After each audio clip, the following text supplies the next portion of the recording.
Hello dear students, इस video में हम आईपीसी के रैपिड रिवीजन में कंटिन्यू करते हैं। सेक्शन है अपने पास 53 सेक्शन में पनिशमेंट बताया है। पनिशमेंट कितने प्रकार का होता है? 5 प्रकार का पनिशमेंट होता है। अब आते हैं 54 पर 55 पर। Commutation of sentence of death sentence का कॉम्यूटेशन 54 में है। लाइफ इम्प्रिजनमेंट का कॉम्यूटेशन 55 में है। फिर उसके बाद 55A definition of appropriate government. Appropriate government की डेफिनेशन 55A में दी गई है।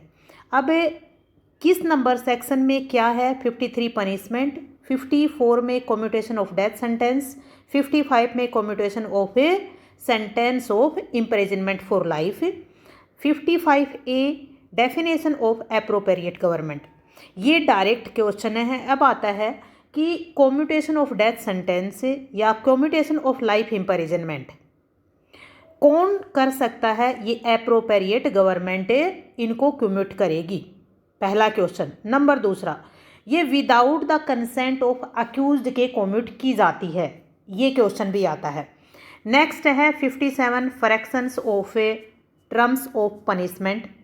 जो पनिशमेंट का टर्म है उसका फ्रैक्शन कैसे किया जाता है और कितने में किया जाता है? तो इसका 20 ईयर्स किया जाएगा। ये अभी सीबीआई के पेपर में भी आया था। 57 में कितना दे रखा है? 20 ईयर्स। फिर आते हैं हम 60, 58, 59 रिपील किया गया है। 60 सेंटेंस में be in certain cases of imprisonment Holi और पार्टली रिगोरियस और सिंपल।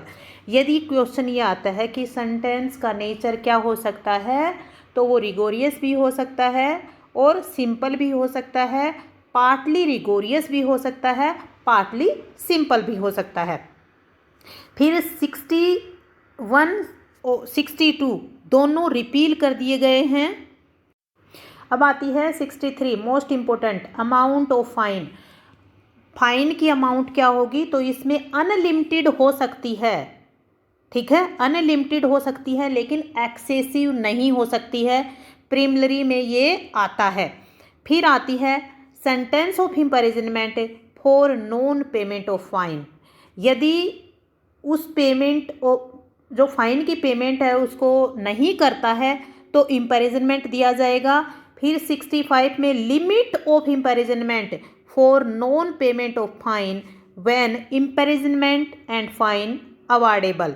तो इसमें लिमिट ऑफ इम्प्रिजनमेंट क्या होगी? 1/4 of the maximum of that punishment. जो भी ऑफेंस किया है उस ऑफेंस का जो मैक्सिमम पनिशमेंट होता है उसका कितना दिया जाएगा?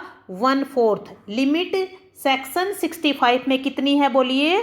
65 में लिमिट है 1/4 of the maximum punishment of the offence. फिर उसके बाद है description of imprisonment for non payment of fine. आप 65 को याद रखिए, 63 को याद रखिए। 63 में मैंने पॉइंट बताया था कि हेडिंग अमाउंट ऑफ फाइन, और अमाउंट ऑफ फाइन अनलिमिटेड हो सकती है बट नॉन एक्सेसिव नहीं हो सकती है, यानी बहुत ज़्यादा नहीं हो सकती है। फिर उसके बाद imprisonment for non payment of fine when offence punishable with fine only. उसके बाद 68 punishment to terminate on payment of fine. 68 में टर्मिनेट वर्ड को याद रखना है। फिर 69 में हमारे पास प्रोपोर्शनल पार्ट ऑफ फाइन यदि दे दिया जाता है तो 69 में ये वर्ड याद रखना है, ठीक है। लेकिन इनके अलावा इंपॉर्टेंट और इसमें क्या है? देखो 63 का हेडिंग अमाउंट ऑफ फाइन, एक पॉइंट मैंने बताया है। 65 में लिमिट क्या होगी? 1/4 होगी।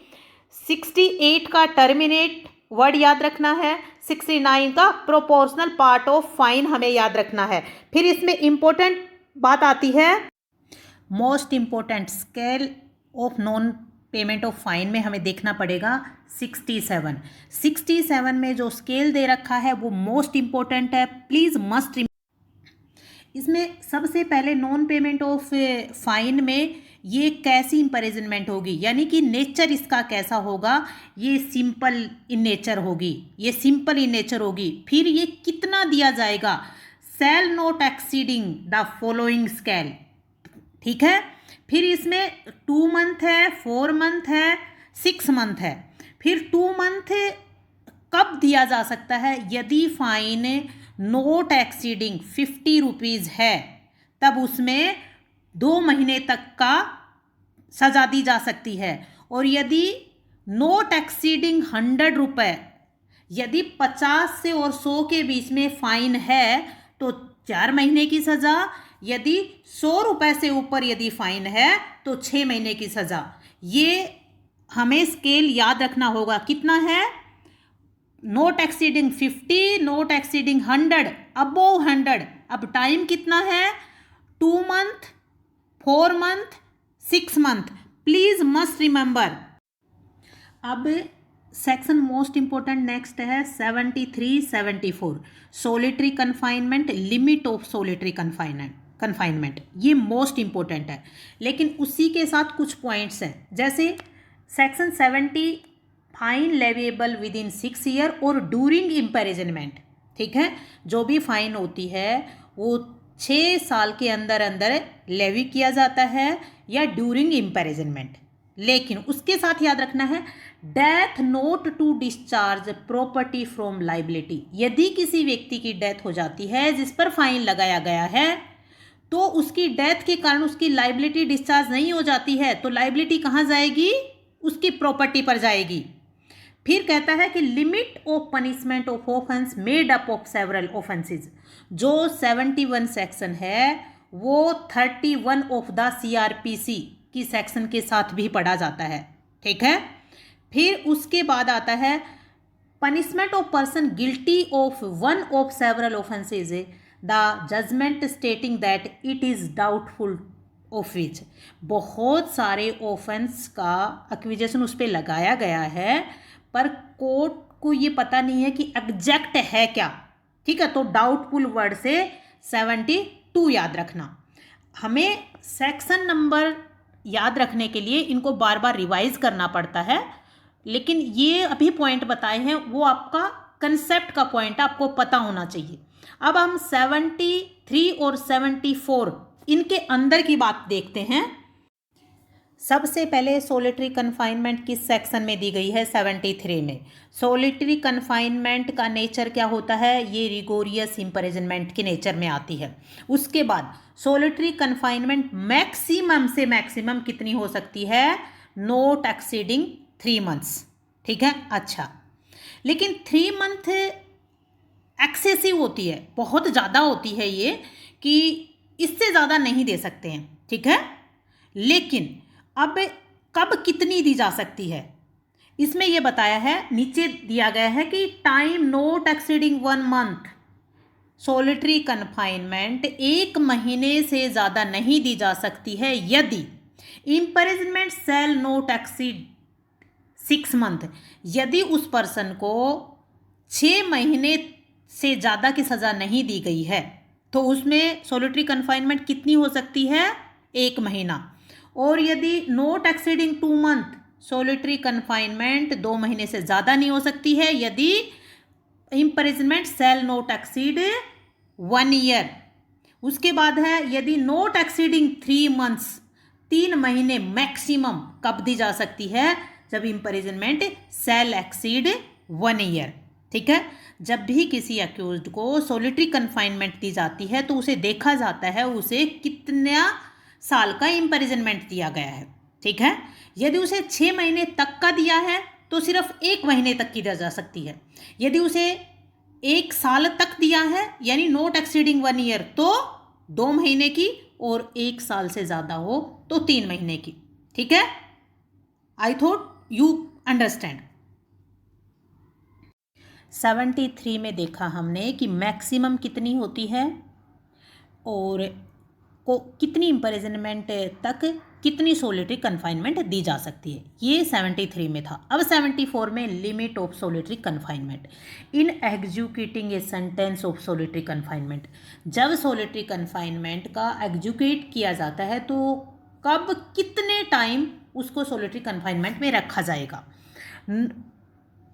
Cell in no case exceed 14 days, यानी कि एक टाइम में किसी व्यक्ति को 14 दिन से ज़्यादा सोलिटरी कन्फाइनमेंट में नहीं रखा जा सकता है। तो मैक्सिमम कितने दिन रखा जा सकता है? 14 दिन इन वन टाइम।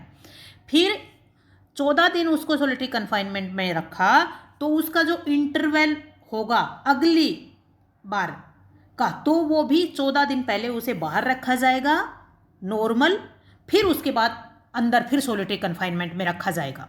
मान ले किसी को 6 महीने की सज़ा हुई है और 6 महीने की सज़ा में सोलिटरी कन्फाइनमेंट कितनी दे सकते हैं हम? 1 मंथ। एक मजिस्ट्रेट 1 मंथ दे सकता है, ठीक है। तो उसमें यदि उसे 14 दिन अंदर रखा गया है तो उसे सोलिटरी कन्फाइनमेंट के पहले 14 दिन अंदर रख लिया गया है, फिर 14 दिन उसे नॉर्मल जेल में रखा जाएगा, ठीक है। फिर उसके बाद फिर उसे 14 दिन फिर रखा जा सकता है। लेकिन उसके बाद एक बात और कही है कि confinement of not less than such period when the imprisonment awarded shall exceed 3 month, कि जो इम्प्रिजनमेंट है उसे 6 महीने का जो मैंने बोला था अभी एग्जाम्पल वो नहीं है। अभी ये बोल दिया इन्होंने कि एक्सेप्शन दे दिया है कि यदि इम्प्रिजनमेंट 3 महीने से ज़्यादा का है, ठीक है, 3 महीने का ज़्यादा का है, तो फिर एक टाइम में उसे कितने दिन? तो 7 दिन रखा जा सकता है एक महीने में। तो हमें सेक्शन 74 में हमें क्या क्या मिला? सबसे पहले कि सोलिटरी कन्फाइनमेंट एक टाइम में कितने दिन तक रखा जा सकता है। पहली बात याद रखना है कि 14 डेज जनरल रूल है, ठीक है। अच्छा, एक टाइम में। उसके बाद दूसरा रूल है कि यदि उस पर्सन को इम्प्रिजनमेंट 3 महीने से ज़्यादा का दिया गया है, ठीक है, उसमें जो सोलिटरी कन्फाइनमेंट उससे कटवाई जाती है वो एक महीने में केवल 7 डेज तक ही कटवाई जा सकती है, ठीक है। फिर उसमें हर महीने 7 डेज कटवा लो आप, और उसमें जितना उसने कटवाया उसका इंटरवल उतने दिन का होना जरूरी है। तो इसमें याद रखने अपने पास कितने पॉइंट हो गए? नॉर्मली 14 डेज रखा जा सकता है। यदि 3 महीने से ज़्यादा की सज़ा उसने पाई है, सज़ा पाई है इसका मतलब ये नहीं है कि सोलिटरी कन्फाइनमेंट पाई है, सज़ा पाई है नॉर्मली केस में, और उससे सोलिटरी कन्फाइनमेंट इम्पोज की है, कितने दिन की काटनी पड़ेगी, फिर उस केस में उसे 7 दिन तक एक टाइम में रखा जा सकता है, ठीक है। I hope you understand it.